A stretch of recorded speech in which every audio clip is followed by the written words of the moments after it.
Hello dear students, आज हम लोग पढ़ेंगे derivation of Ohm's law with the help of drift velocity. तो ओम्स लॉ पढ़ने से पहले हमको जानना होगा रेजिस्टेंस, कि रेजिस्टेंस होता क्या है। तो सिंपल समझते हैं। पहले रेजिस्टेंस का जो रिप्रेजेंटेशन है ये होता है आर, और ये होता कि जैसे मान लीजिए कोई कंडक्टर है, कोई वायर ही है, कंडक्टिंग वायर, इसमें अगर करंट फ्लो हो रहा है, ऐसे समझते हैं कि जब कोई एक नाली होती है उसमें वाटर का फ्लो होता है, तो उसको अपोज करने के लिए कुछ ऐसे फैक्टर्स होते हैं जो इस फ्लो को अपोज करते हैं, तो इसकी स्पीड कम हो जाती है। सेम थिंग इसमें भी कि अगर कोई कंडक्टर है, इसमें करंट फ्लो हो रहा है, तो कुछ ऐसे फैक्टर्स या कुछ ऐसे ऑब्स्ट्रक्शंस जो इस करंट को फ्लो होने से रोकते हैं, तो उसे कहते हैं रेजिस्टेंस। डिफिनीशन में क्या है? Resistance of a conductor is the obstruction offered by the conductor in the path of electric current passing through it. It is represented by R and also defined as R equals to V upon I. ये कहा गया कि resistance obstruction offered by the conductor in the path of electric current, मतलब electric current के path में आने वाले obstruction, मतलब रुकावट को, जो भी रुकावट है किसके द्वारा? उस कंडक्टर के द्वारा, उसे हम कहेंगे रेजिस्टेंस।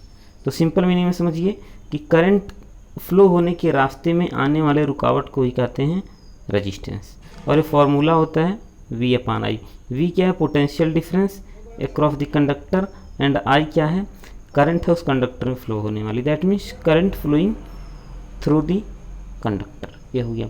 इसकी जो SI यूनिट होती है यह होती है ओम, और इसका रिप्रेजेंटेशन आप लोग देख लेंगे, ये सिंबल, जैसे 5 ओम लिखना तो 5 और साथ में ये ओम लिख दिया, 5 ओम हो गया।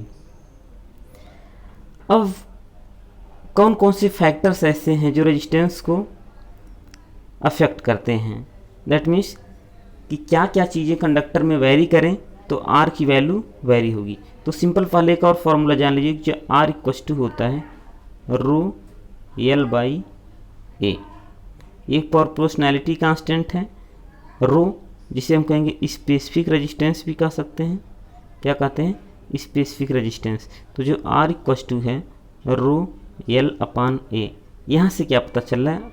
आर का एल से रिलेशन, कि R directly proportional to L. ये फर्स्ट कंडीशन क्या लिखा है? R is directly proportional to L. और यहीं से जो पता चला कि जो आर है ए के साथ कैसा बिहेव कर रहा है? Inversely proportional. तो जो है फॉर्मूला है R equals to rho L by A. यहाँ से एल के तो डायरेक्टली प्रोपोर्शनल हो गया आर, और ए के इनवर्सली प्रोपोर्शनल। और प्रोपोर्शनैलिटी साइन के नाते रो आया है जो एक कांस्टेंट है, इसे क्या कहेंगे? Specific resistance of conductor. Okay, ये जो स्पेसिफिक रेजिस्टेंस ऑफ कंडक्टर है, दैट मीन्स रो है, यह मटेरियल की प्रॉपर्टी पर डिपेंड करता है, ना कि उसकी लेंथ पर और एरिया पर। तो यहाँ से एल क्या है? दैट मीन्स यहाँ से कह सकते हैं कि R is directly proportional to L upon A. ऐसे एल की डायरेक्टली प्रोपोर्शनल और ए की इनवर्सली प्रोपोर्शनल। ए क्या है? एरिया ऑफ क्रॉस सेक्शन है, उस कंडक्टर का एरिया है, और एल क्या है? उस कंडक्टर का लेंथ है। अब क्रॉस सेक्शनल एरिया आप लोग समझ लीजिए थोड़ा सा क्या होता है। जैसे यहाँ पर जो हमने पढ़ा का इज डायरेक्टली पर एल अपॉन ए, इस तरह से ये है क्रॉस सेक्शनल एरिया। ये ऐसे जो अगर कंडक्टर है तो जो ए एरिया होगा ये क्रॉस सेक्शन का, इसे कहेंगे ए कैपिटल ए। ठीक, इसके बाद देखेंगे हम लोग ओम्स लॉ और उसका डेरिवेशन पढ़ेंगे। तो ओम्स लॉ मतलब ओम एक साइंटिस्ट का नाम है जो ग्रेट फिजिसिस्ट थे।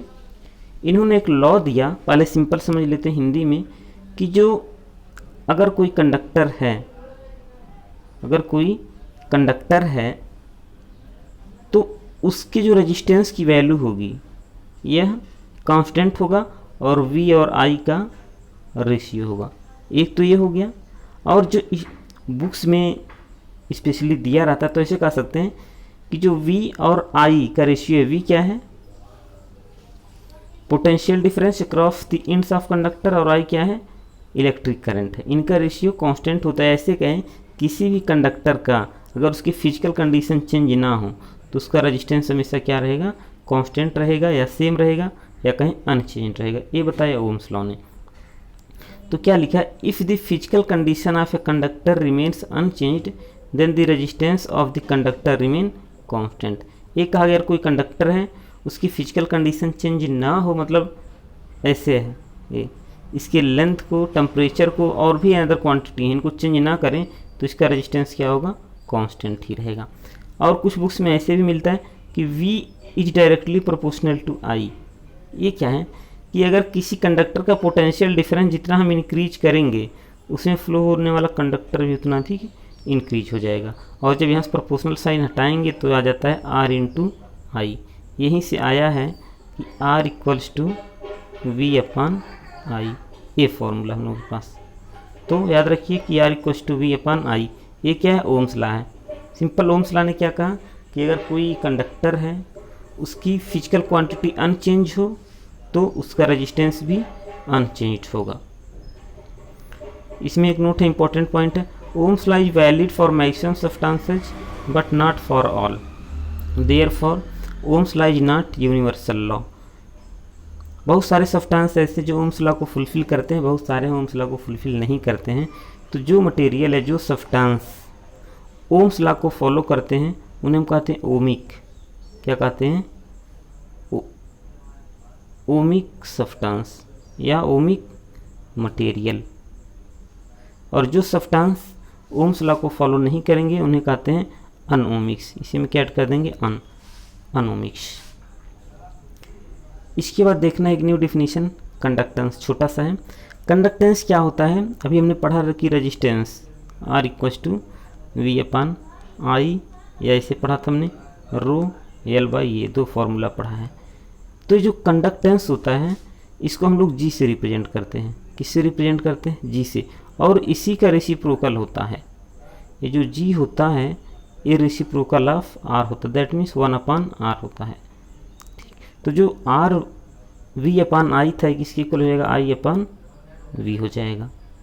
और उसकी यूनिट क्या थी, ओम थी रेजिस्टेंस की, तो इसकी ओम इनवर्स हो जाएगी। और जो वर्ड में लोग लिखते थे ओम, तो इसको ओम इनवर्स कहा दें, या ओम इनवर्स इसको उल्टा लिखेंगे तो हो जाएगा महो। क्या हो जाएगा, महो। तो कंडक्टेंस की यूनिट ओम इनवर्स लिखें, या इस तरह से ओम इनवर्स लिखें, या महो लिखें, ये सारे करेक्ट हैं। एक और साइमन ने इसको एक्सप्लेन किया था, इसलिए इसको साइमन भी इसकी यूनिट होती है। चलिए, ये तो छोटे छोटे डिफिनीशंस थे, बट जो सबसे इम्पॉर्टेंट है आपके टॉपिक में, ये क्या है, डेरिवेशन ऑफ ओम्स लॉ। क्या है, ओम्स लॉ का डेरिवेशन, दैट मीन्स जो हमको दिखाना कि जो R की वैल्यू आ रही है V अपान आई, ये क्या होगा, कांस्टेंट होगा, ये हमको बताना है। दैट मीन्स R कैलकुलेट करेंगे V अपान आई, उसमें जो भी टर्म आएंगे हम दिखाएंगे क्यों क्या है, कांस्टेंट हैं। तो चलिए, इसके पहले हम लोगों ने पढ़ा था एक रिलेशन कि relation between electric current and drift velocity, इनके बीच। तो जो फॉर्मूला होता है, रिलेशन होता है किसके, इलेक्ट्रिक करंट के बीच और ड्रिफ्ट वेलोसिटी के बीच, ये होता है I equals to NEAVD। N क्या था, number of electron per unit volume, that means capital N upon V था, या कॉन्सेंट्रेशन ऑफ इलेक्ट्रॉन था। ये क्या है, चार्ज ऑफ इलेक्ट्रॉन है। ये क्या है, cross sectional area of the conductor है। VD क्या है, ड्रिफ्ट वेलोसिटी है। इतना। अब यहाँ देखिए, इस फॉर्मूले में कुछ नहीं करना है, अभी हम पूरा थियरी पढ़ के सुनाएंगे, बट जो फॉर्मूला यहाँ से इजी में बताते हैं कैसे डेरिवेशन करेंगे हम लोग। ये जो VD है, इसी VD को चेंज करना है, इसको VD को। अब VD किसके इक्वल होता है, यहाँ पे देखते हैं, ए टाउ के इक्वल होता है, और ए किसके इक्वल होता है, F अपान एम के इक्वल होता है। ठीक, VD को क्या करेंगे हम लोग, ए टाउ रखेंगे, और ए की वैल्यू होती है F अपान एम, ये टाउ हो जाएगा। और जो F की वैल्यू होती है, यहाँ देखिए, ये हो जाएगा ई, F की वैल्यू होती है M, और यहाँ पर टाउ। और फिर E की जो वैल्यू होती है, ठीक, ये होता है V अपान एल। क्या होता है, V अपान एल, ऐसे रखेंगे। V अपान एल मतलब कैपिटल E की प्लेस पर हमने रखा V अपान एल। यहाँ तक आपको कन्वर्ट करना है। दैट मीन्स हम एक रिलेशन जानते हैं I इक्वस टू NEAVD। यहाँ क्या लिखेंगे, as we know that relation between current passing through the conductor and drift velocity is I equals to NEAVD। अब इसी VD को ही आपको चेंज करते जाना है। इसके बाद बताएंगे कि I क्या है, N क्या है, E क्या है, A क्या है, VD क्या है। ठीक, इसके बाद वी डी को आप जब चेंज करेंगे, ये हमने बताया कि इसे ए टाउ होता है। टाउ क्या है यहाँ पर रिलैक्सेशन टाइम है, और एक्सीलरेशन एफ पानी एम होता है, ये लिख दिया। और एफ क्या होता है ई, देखिए एफ इक्वस टू तो क्यू ई होता है, एफ इक्वस टू क्या होता है क्यू ई। बट जब सिंगल इलेक्ट्रॉन की बात करेंगे तो क्यू इक्वस टू एन आई भी होता है, और एन की वैल्यू 1 रखेंगे तो क्यू ई के इक्वल हो जाएगा, तो यहाँ पर स्मॉल ई लिख सकते हैं हम लोग। ये हो गया। इसके बाद ई की वैल्यू हमको रखनी पड़ेगी यहाँ पर, देखिए ठीक, ये तो वी डी हो गया। अब इसी क्वेश्चन जो पहले हम लोग लिखे हैं ए, यहाँ पर वी डी की वैल्यू हम पुट कर देते हैं, तो हमारे पास आ जाएगा I equals to N E A, V D की वैल्यू ये रख दिया गया यहाँ से ला करके। और अभी ई की वैल्यू नेक्स्ट लाइन में लिखेंगे, यहाँ देखिए जो ई की वैल्यू होती है, ई यहाँ पर आया है, इसको हम लिख सकते हैं वी अपान एल, ठीक। ए वी अपान एल हो गया। अब देखिए ए वी हो गया, ए आई हो गया, इसी आई को इधर ला दें हम लोग इसके नीचे यहाँ से, तो वी अपान आई जो होगा यहाँ से, ये क्या हो जाएगा, यहाँ देखिए वी अपान आई आया तो हो जाएगा एम एल अपान एन ई स्क्वायर ए टाउ। तो यहाँ से जब आई को इधर ले ऐसे समझ लीजिए, तो हमारे पास हो जाएगा ए क्वांटिटी इंटू आई। तो यही क्वांटिटी क्या है, रेजिस्टेंस है, या यहाँ से कह सकते हैं वी डायरेक्टली प्रोपोर्शनल टू आई, क्योंकि ये जो क्वांटिटी है ये कांस्टेंट है, जिसको यहाँ पर हम लोग कहेंगे रेजिस्टेंस। क्या नाम दे देंगे, रेजिस्टेंस। अब इसको कांस्टेंट क्यों कहा गया, कि जब मास की बात करते हैं हम लोग, वो भी कांस्टेंट होगा, वेरी नहीं होने वाला। कंडक्टर की लेंथ भी नहीं वेरी होगी, कंसंट्रेशन भी अनचेंज्ड है, चार्ज भी 1.6 × 10⁻⁹ होगी, एरिया तो चेंज नहीं होगा, और रिलैक्सेशन भी टाइम भी चेंज नहीं होगा, क्योंकि हमने डिफिनीशन में ही कहा रखा है कि if physical condition is not change, physical का मतलब जो बनावट है उसकी, उसमें कोई चेंज हो, तो बनावट नहीं चेंज है तो मास नहीं चेंज होगा, लेंथ नहीं चेंज होगा, एरिया नहीं चेंज होगा, उसमें रिलैक्सेशन टाइम नहीं चेंज होगा, चार्ज तो फिक्स होता ही है, और कॉन्सेंट्रेशन भी सेम होगा। दैट मीन्स ये कांस्टेंट टर्म आ गया, इसी को हमने कहा आर। यहाँ से क्या पता चल रहा है, वी डायरेक्टली प्रोपोर्शनल टू आई, या इस आई को इधर ले कह दें कि वी अपान आई, और इतने को कह सकते हैं आर।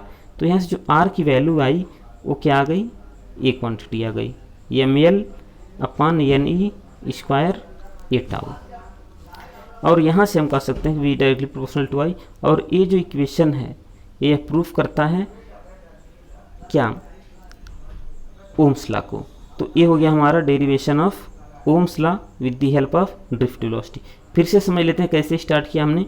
बस सिंपल फार्मूला आप लिखेंगे कि I equals to N E A V D होता है।